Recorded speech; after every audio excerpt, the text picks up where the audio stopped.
بسم اللہ الرحمن الرحیم۔ السلام علیکم ورحمۃ اللہ وبرکاتہ۔ کتاب حضرت علی رضی تعالیٰ عنہ کے فیصلے۔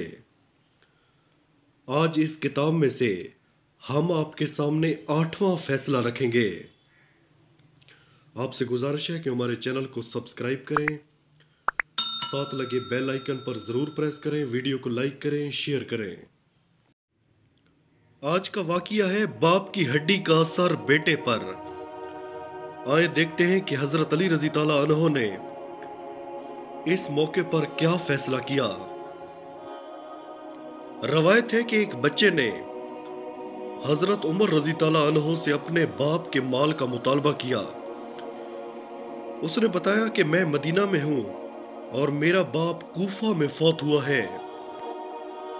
حضرت عمر رضی تعالیٰ عنہ نے بچے کو جھڑکا اور کہا، تیرا دماغ خراب ہے؟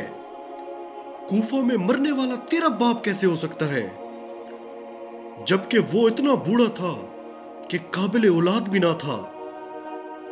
بچہ روتا ہوا مسجد سے باہر آ رہا تھا کہ راستہ میں حضرت علی ابن ابی طالب رضی تعالیٰ عنہ مل گئے۔ آپ نے فرمایا، اسے مسجد میں لاؤ، آج میں اس کا وہ فیصلہ کروں گا جو خدا وند عالم نے 7ویں آسمان پر کیا ہوگا، اور یہ فیصلہ وہی کرے گا جس کو خدا نے برگزیدہ بنایا ہوگا۔ آپ نے فرمایا کہ بچے کے والد کی قبر کہاں ہے؟ بتایا گیا کہ وہ کوفہ میں تھا، لیکن اس کی لاش کو وہاں سے لا کر مدینہ میں دفن کیا گیا تھا۔ آپ نے فرمایا، چلو بچے کے باپ کی قبر پر چلتے ہیں۔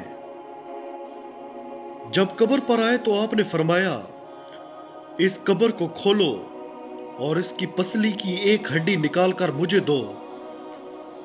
قبر کو کھول کر پسلی کی ہڈی لائی گئی۔ حضرت علی رضی تعالیٰ عنہ نے ہڈی بچے کو سونگھنے کے لیے دی۔ بچے نے جو ہی ہڈی کو سونگھا، اس کی ناک سے خون کا فوارہ جاری ہوا۔ آپ نے فرمایا، یہ میت اس کا واقعی باپ ہے، اس کا مال اسے دے دو۔ حضرت عمر رضی تعالیٰ عنہ نے کہا، یہ کیسے ہو سکتا ہے کہ ہڈی سونگھنے سے خون آ جائے اور ہم مال اس کے حوالے کر دیں؟ آپ نے فرمایا، اچھا یہی ہڈی دوسروں کو سنگاؤ۔ جب وہ ہڈی دوسروں کو سنگائی گئی تو کسی پر کوئی اثر نہ ہوا۔ آپ نے فرمایا، ایک مرتبہ پھر بچے کو سنگاؤ۔ جو ہی بچے نے ناک رکھی تو فوراً خون کا فوارہ جاری ہوا۔ آپ نے فرمایا، اگر مرنے والا اس بچے کا باپ نہ ہوتا تو اس کے ناک سے خون جاری نہ ہوتا۔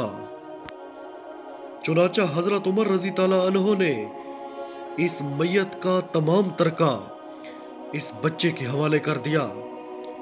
آپ نے فرمایا، با خدا میں نے نہ کبھی جھوٹ بولا ہے اور نہ کبھی جھٹلایا گیا ہوں۔